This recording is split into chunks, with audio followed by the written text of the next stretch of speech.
Ladies and gentlemen, it's now time for us to hear our esteemed chief guest, Dr. Bibek Debroy, Chairman Economic Advisory Council to the PM. We are all here, sir, and we are honored by your virtual presence, and we eagerly look forward to your address now. Sri Ramulu,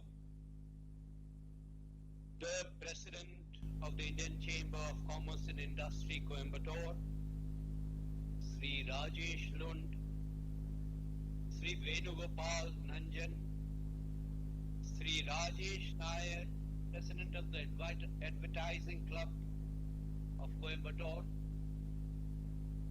the awardees of Emerging Brand, Brand Ambassador, Iconic Brand, and Legacy Brand. Ladies and gentlemen, I am delighted and honored that the Indian Chamber of Commerce and Industry Coimbatore decided to invite me to be in Coimbatore to distribute these awards. Unfortunately, I have recovered from a bout of illness and have been advised by my doctors not to fly. That is the reason that this particular event is being held in this form, and I congratulate the Indian Chamber of Commerce and Industry for managing it this efficiently. A lot of things can be done virtually. What cannot be done virtually is the dinner that is to follow. So let me give advance warning to the Indian Chamber that I will come soon to Coimbatore to avail of the Chamber's hospitality and savor the dinner. I said I'm recovering from a bout of illness and have been advised not to fly. To me, that is a metaphor for what is happening to the Indian economy, also with a qualification. The Indian economy is also recovering, as are economies throughout the globe. First, from COVID, an exogenous pandemic with its adverse consequences, then from a global slowdown that has affected countries throughout the world, and more recently from geopolitical tensions connected with Russia and Ukraine. As you know, the Indian economy has recovered reasonably well, and I will dwell on that in a moment.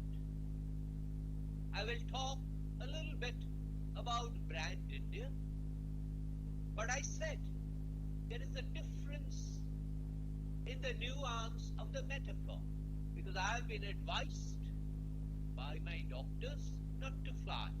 Unlike that, the Indian economy is flying. All of you know from the newspapers what has been happening to the rest of the world.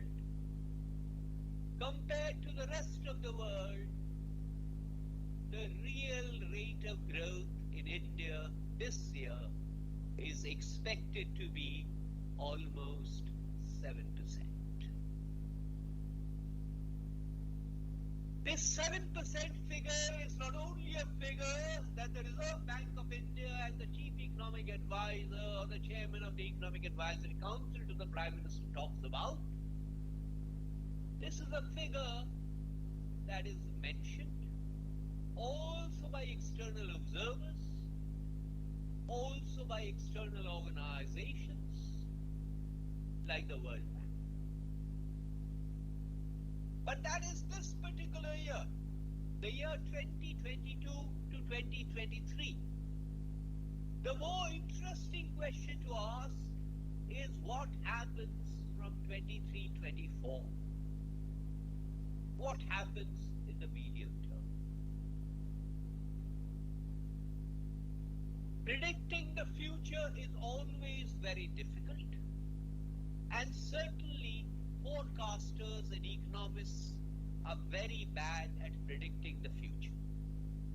They are far better at explaining in hindsight where their forecasts went wrong. Subject to that, almost everyone agrees that from 23-24 onwards, the Indian economy is going to grow at least at 6.5%, if not more. 6.5% looks impressive. And indeed, it is impressive given what is happening in the rest of the world. But let us reflect a little bit on the background. One particular background was not so much in December 2019, but a few months later, around March 2020. Around March 2020, there were people around the globe who said India would go down under as a result of COVID. I repeat, the COVID pandemic was something that was exogenously thrust upon us like the rest of the world, and we still do not know very clearly whether it actually inadvertently leaked out of a lab in China. Be that as the case may be, suddenly we were confronted with this COVID pandemic, and we were told in March and April of 2020, India would go down under. India would not be able to manage it. India would not be able to vaccinate its population. India would not be able to develop its own vaccines. The pandemic brought havoc in India as it did in the rest of the world. I, for one, and perhaps several of you, lost friends, acquaintances, relatives. Particularly in Delhi, where I reside, the second phase was the worst. But all said and done, if you look back at the COVID pandemic, particularly if you normalize for population, India has managed the pandemic extremely well. Whether it is infection rates, whether it is mortality rates, whether it is in terms of vaccinating the population, whether it is in terms of developing its vaccines.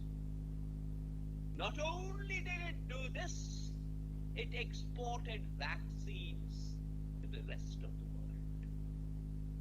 So when one looks back, one should look back with some degree of satisfaction that compared to countries that are supposed to be much more developed and much better governed, we haven't done too badly.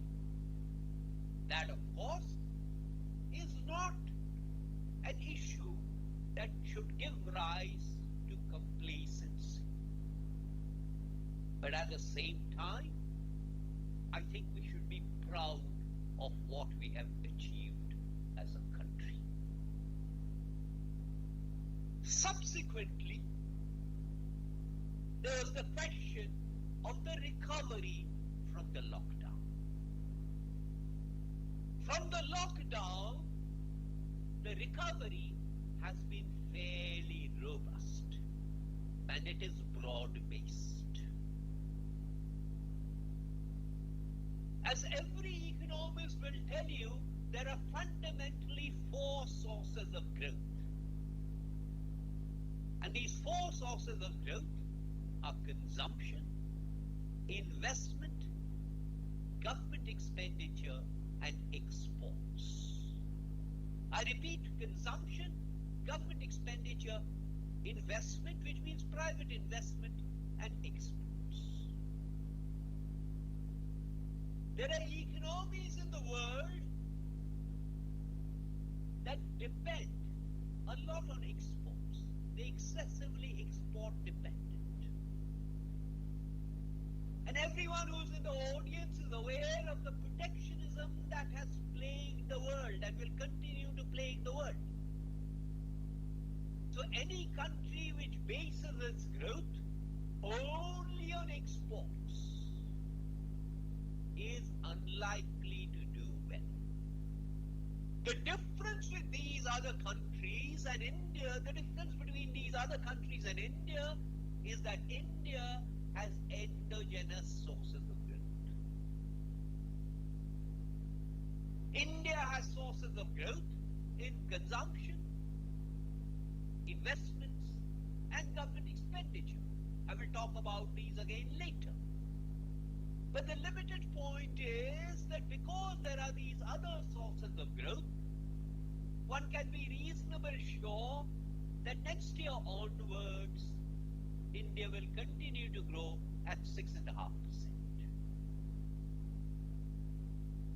Had the world scenario been more benign and less malign, had it been possible for exports to grow faster, I would have said India can grow at 8.5%. But given what has been happening in the rest of the world, 8.5% may be an aspirational target. But a more realistic figure for the immediate future would be 6.5% to 7%, the real rate of growth. The last time the world faced anything like COVID was more than 100 years ago. It was at the time of the Spanish flu. And in hindsight, we know that the Spanish flu left a lasting imprint, not only in terms of mortality, but also in terms of morbidity and adverse health outcomes. It also left an adverse effect on education and learning.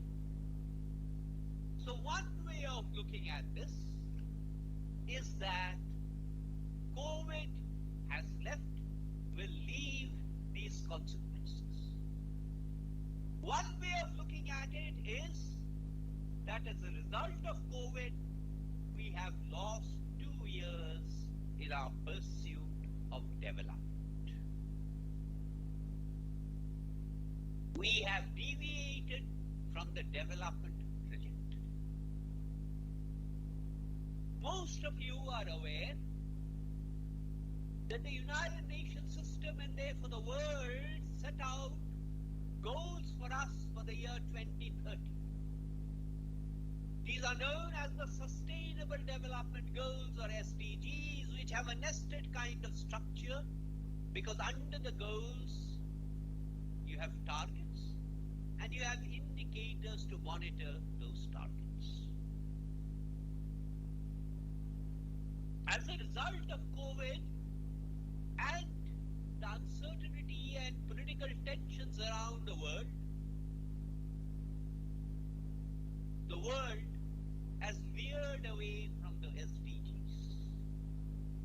We will no longer be able to achieve those SDGs by 2030. However,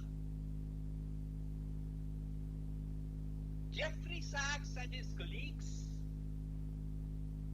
in cooperation with the UN system, bring out a document, bring out a dashboard. And the latest such dashboard is for the year June 2022. And what does this dashboard tell us? This dashboard tells us that compared to many other countries in the world, India has deviated less from that SDG trajectory. Yes, India has deviated, but not as much as some of the more developed countries. The question to ask is, why are we talking about growth? Growth is not an end in itself. Growth is a means to an end. We need that growth because we want to increase the per capita income of every individual in the country.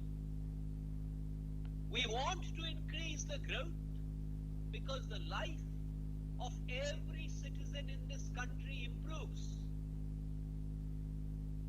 We want that growth because growth is correlated with higher standards of living, higher outcomes in terms of education and health, higher human development indicators. That's the reason we need that growth. We had that aspirational target pre-COVID of a $5 trillion US GDP sized economy. Because of that COVID, we have deviated from that target by about 2 to 3 years. That's of course a dollar figure. Any dollar figure, and it's not just a dollar figure, it's a nominal dollar figure. Any nominal dollar figure is a function of 3 different things. 1, what's the real rate of growth? 2, what is the assumed behavior of the exchange rate of the Indian rupee vis-a-vis the US dollar? 3, what is the expected rate of inflation? Let me digress for a minute on inflation. When India was recovering from COVID,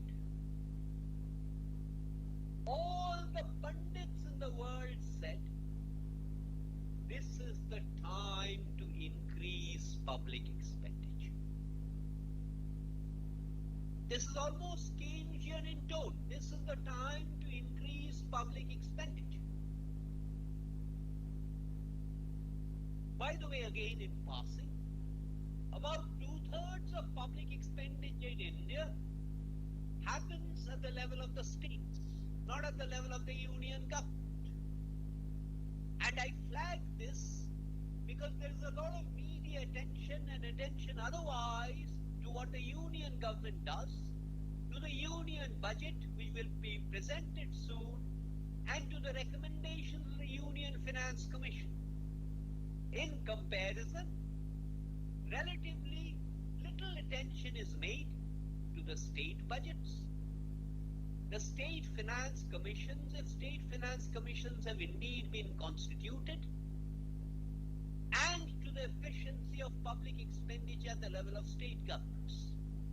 Having said that, all the pundits said that the government of India at the time of recovery must increase expenditure. Oh, there is no issue with that. But there are 2 questions. 1, where are the resources going to come from? 2, what form will that expenditure take? Let's take resources. In the kind introduction, it was mentioned that I am interested in our ancient texts, and all of you will have heard of Kautilya and Arthashastra. In those days, the primary source of revenue for the government was land taxes. And in Arthashastra and other texts, what was the tax rate interpreted as land taxes? It was 1/6. 1/6 is just about 16%.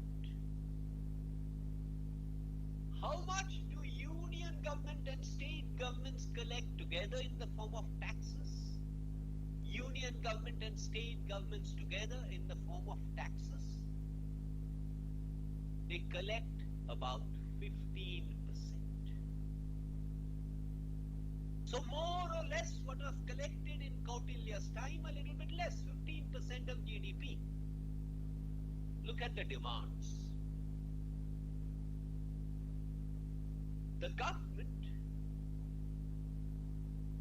must spend 6% on education. So public expenditure on education must be 6% of GDP. The government must spend 4% on health. So public expenditure on health must be 4% of GDP. 6 plus 4 is 10%. Look at the infrastructure in other countries. So the government must spend 10% of GDP on infrastructure. 10 plus 10 is 20%. The government must spend 3% of GDP on defense because security is important. 20 plus 3 is 23%. So we are already at 23%. And the total kitty of taxes is 5%, is 15% of. When I say government, I'm talking about all levels of government now. Some expenditure happens at the level of the union government, some expenditure happens at the level of the state government, some expenditure happens at the level of local government.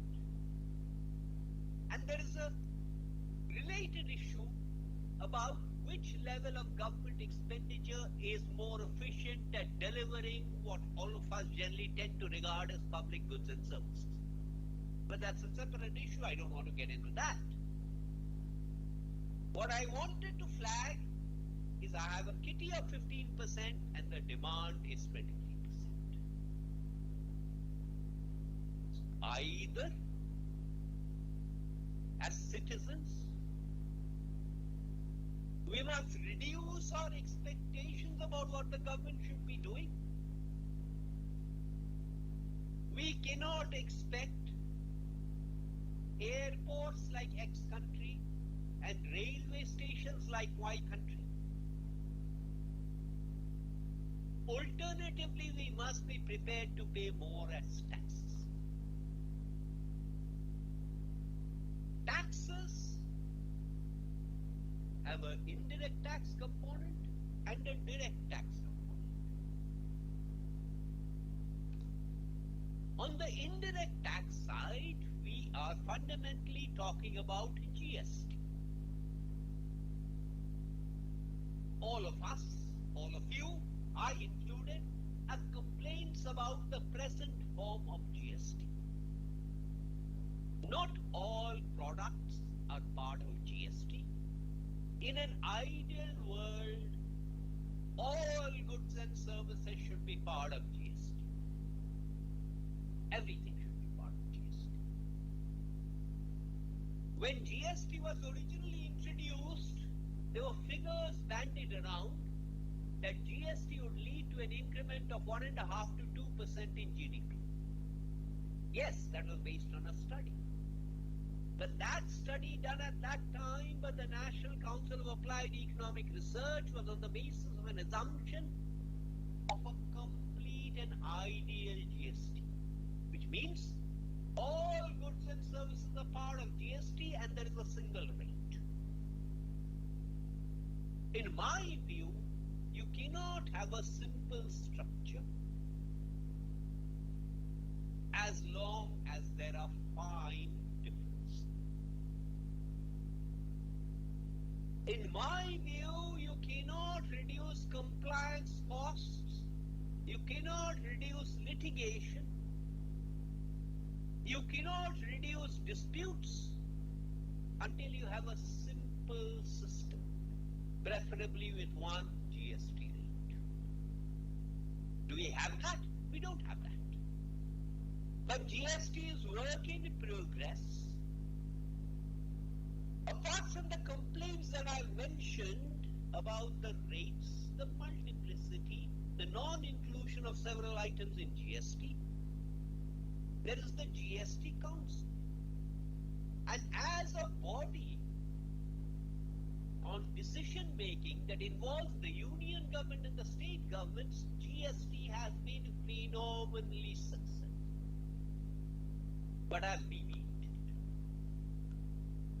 I was talking about the government's revenue. When GST was first introduced, there were estimates about what the revenue neutral rate should be.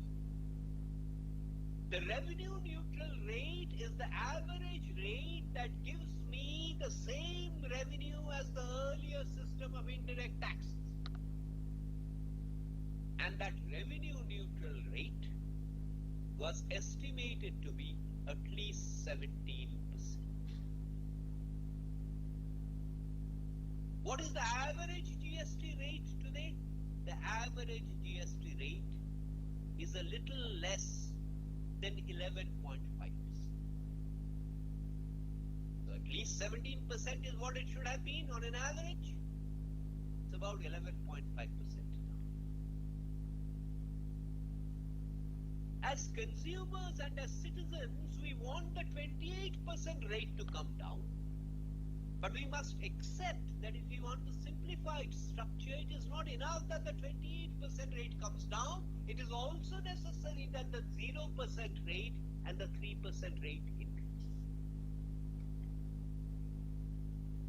Traditionally, we looked at the budget because of the tinkering it did with taxes. This particular year, the tax on that went up. That particular year, the tax on this went down. So far as GST is concerned, the decisions are taken by the GST Council. So any decisions about indirect taxes, we ought not to expect, apart from procedural improvements, we ought not to expect in the forthcoming budget. But let's come to direct taxes. The same kind of argument about direct taxes. We need simplification. We need harmonization. We need a simple system. We do not want litigation. We do not want disputes. We want a transparent system. We don't only want to enrich chartered accountants and lawyers, who of course benefit if the system is non-transparent. What is a simple system? A simple system is a system with no exemptions. None whatsoever. Once you start with exemptions, there is no end to it. If I grant an exemption for item A, it will never be possible to argue against an exemption for item B. And the system becomes more and more complicated.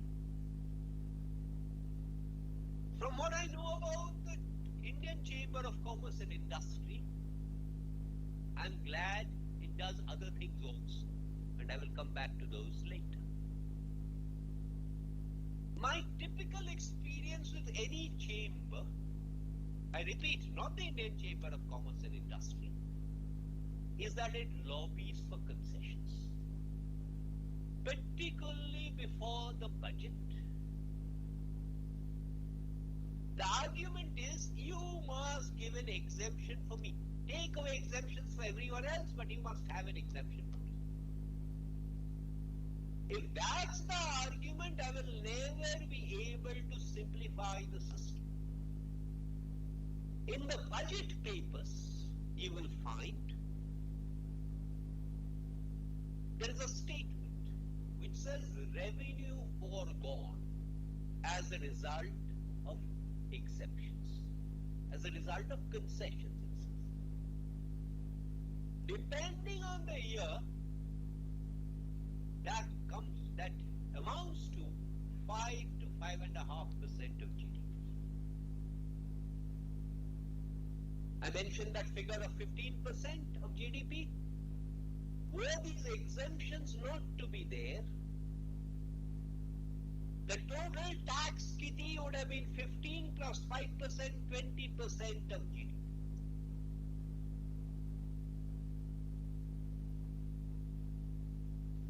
So these are resources that could have been spent elsewhere.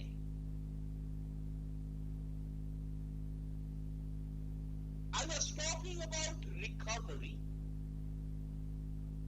from COVID. And I was talking about recommendations on the part of pundits that government of India should spend to ensure the recovery. But the question is, spend on what? I can give reductions in taxes. I can increase revenue expenditure. And I can increase capital expenditure. Empirically, it is the case that what are called the multiplier effects by economists are greater for capital expenditure than they are for revenue expenditure. The multiplier effects are greater for revenue expenditure by government than for tax cuts. So if I'm trying to stimulate the economy, the best way to do it is by increasing capital expenditure, not by reducing taxes or increasing revenue expenditure, like subsidies.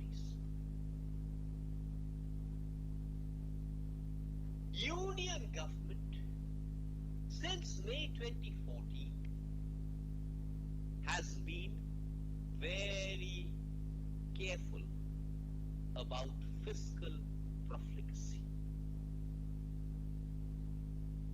It has tried to ensure fiscal consolidation.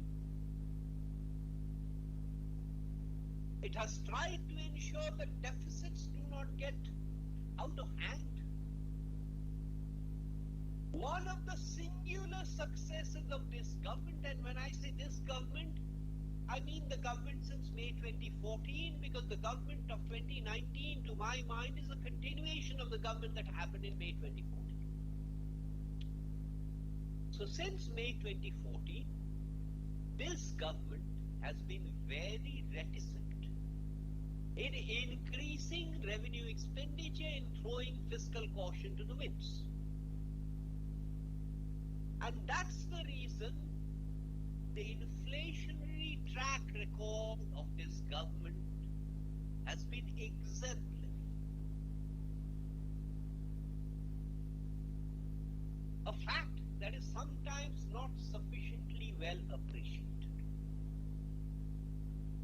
It is only in recent months that commodity prices have tended to increase, and because of dislocation, food inflation also went up. But both of these have eased. Food inflation has eased. Increases in commodity prices, which led to an increase in imported inflation, has also become muted. But to connect it up with the point I made earlier, that in my view, one of the reasons why so-called developed countries got into this macroeconomic mess that they are in now is because they increased revenue expenditure. They reduced taxes, increased subsidies, and got into a mess. With the exception of free food, which was an extension of the subsidized food scheme that already existed, the union government focused on capital expenditure. National highways, railways, airports, because those are the ones that yield dividends. In my view, this is what will happen in the forthcoming budget also. A focus on capital expenditure, a focus on fiscal consolidation, an emphasis on simplifying taxes, as all of you know. There are already two channels: personal income taxes and corporate taxes. And much of enterprise not registered under the Companies Act does not pay corporate taxes, it pays personal income taxes. For both of these streams, there are already two channels available. One is, do you want a system without exemptions, or do you want a system with exemptions? It is a fact that there have not been too many takers under either the personal income tax channel or the corporate channel for the exemption-less system. So I think the forthcoming budget will also attempt to incentivize this, to incentivize the switch. I need to quickly mention that not enough people in India pay income taxes. Part of that is because agricultural income is outside the purview of all income taxation. Because agricultural income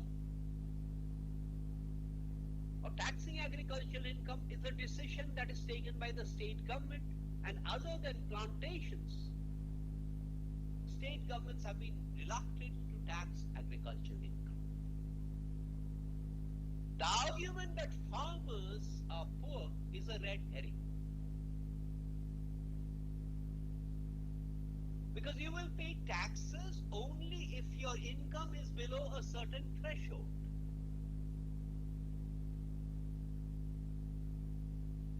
A long time ago, an exercise was done by one of the Vijay Kelkar task forces, and at that time it found that at the then prevalent level of income taxation, those thresholds, 95% of farmers would be below the taxation limit in any case.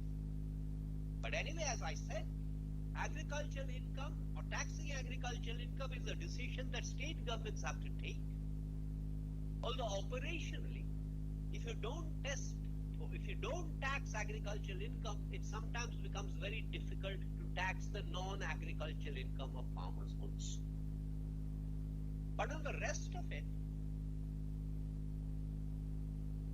there is a difference between people who submit income tax returns and people who pay taxes.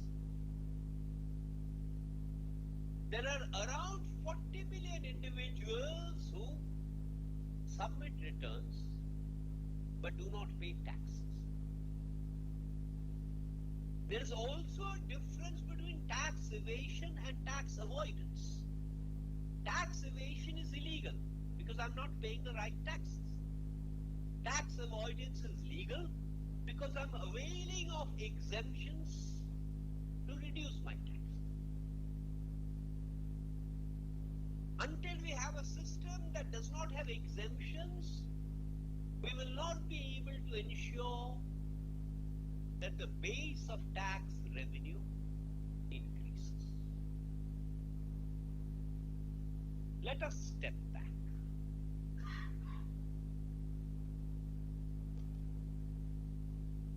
India is still a relatively poor country.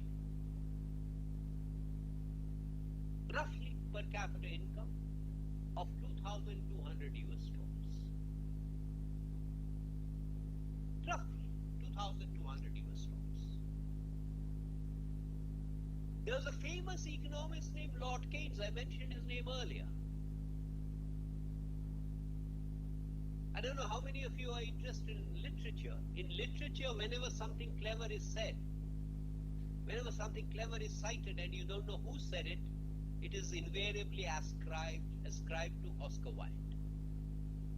Similarly, in the area of economics, is that if there is something clever that was said and you don't know who said it, invariably it is ascribed to John Maynard Keynes. So there's an anecdote which I'm sure is made up, which says that Lord Keynes was once asked, "How is your wife?" And he replied, "Compared to whose wife?" Like that, $2,200. Is that high or low? I don't know, because it's a relative comparison. The richest country in the world has a per capita income of $175,000. So we have $175,000 and we have $2,200. So obviously there is a lot of catching up to do. Fundamentally, one should ask, why are people poor? It is my view that no one who's able-bodied and is in the working age groups is deliberately poor. Every individual, every household wants to improve the quality of life. If that household is unable to do so, that is because the household lacks the requisites necessary to improve the standard of living. It lacks physical infrastructure, roads, railways, other forms of transport. It lacks social infrastructure, schools, primary health centers. It lacks mobile connections. It lacks financial products like bank accounts. It lacks information. It lacks technology. It lacks access to markets. The true definition of inclusion is to deliver these. That is what Sabka Saath, Sabka Vikas means. There are 600,000 villages in India. Until recently, about 125,000 of them lacked all of these things. Since May 2014, this government's attempt has been to ensure these. The roads, the connectivity, the gas connections, the electricity, the toilets, water from the taps, sanitation, sewage treatment, bank accounts, all of these. About 2 years ago, Economic Survey called them basic necessities.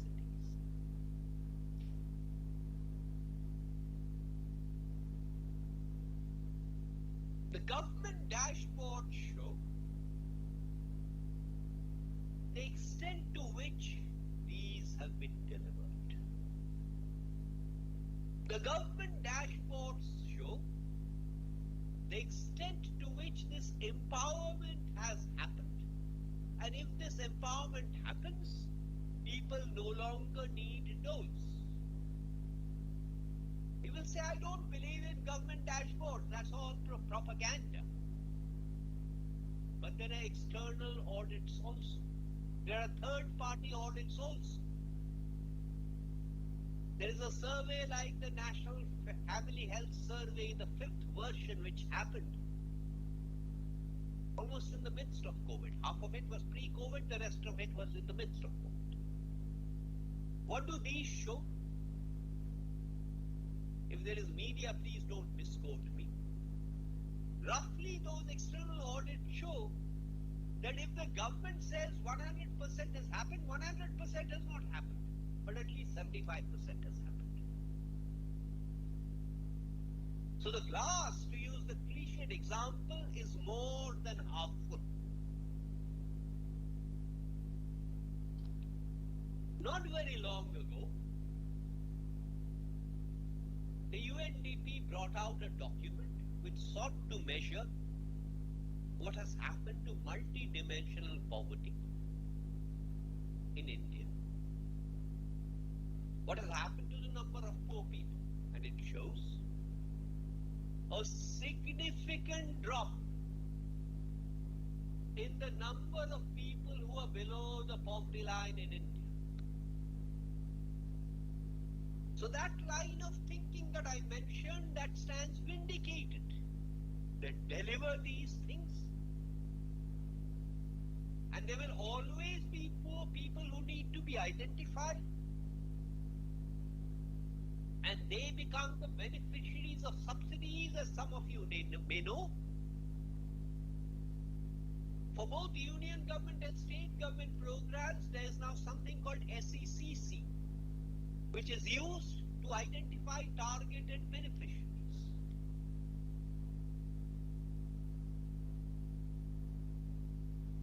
It was because of this, it was because of the digital success,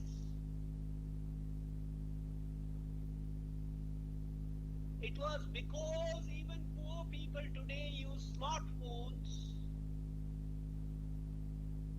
and are perfectly proficient in using those to conduct bank transactions. It is because of all of these things that India weathered the COVID storm relatively well. Quite apart from the fact that unlike in the West, we do not readily shake hands, we say do namaste. We take off our shoes before we enter our homes. We don't necessarily eat with dirty cutlery. We eat with our hands and wash our hands before eating. All of those stuff, the cultural stuff. But one reason why India handled COVID better was because of the provision of these basic necessities, particularly in the rural sector. On the urban side, we still have two problems which I want to mention. You all know about the matching of Aadhaar with bank accounts and DBT, the direct transfer of subsidies into bank accounts.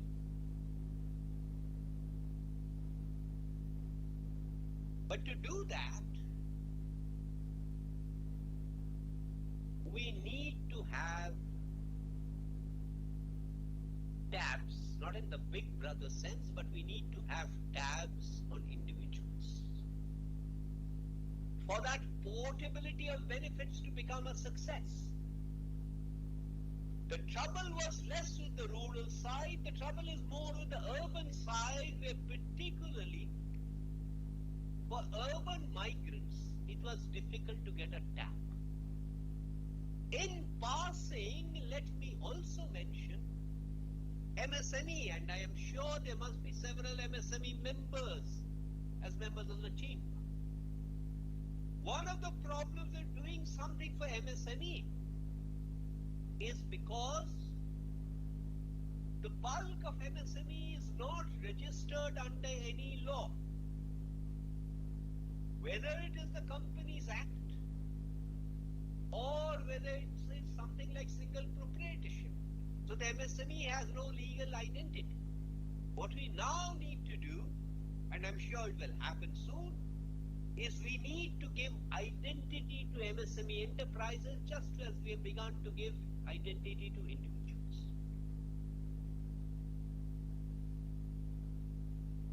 I'm coming to the end of my talk.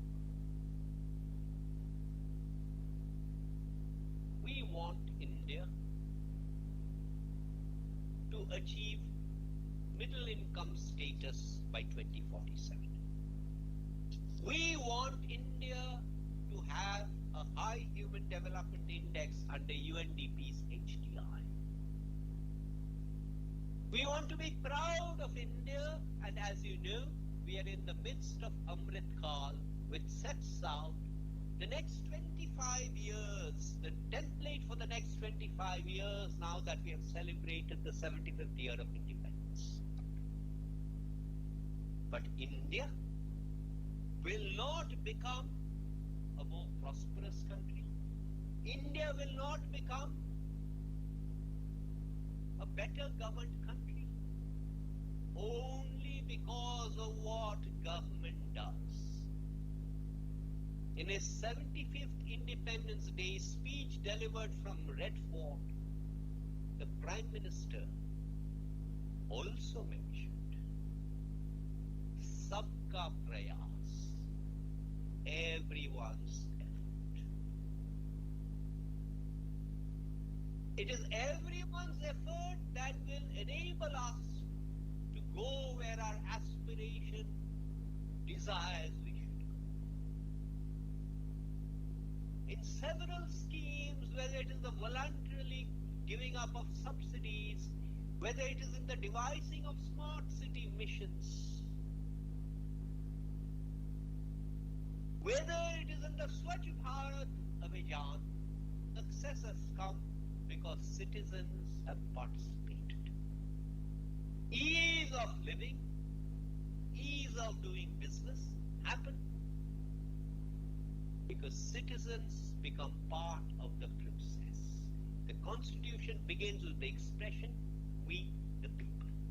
We wear hats as citizens, and you have hats, you wear hats as enterprises.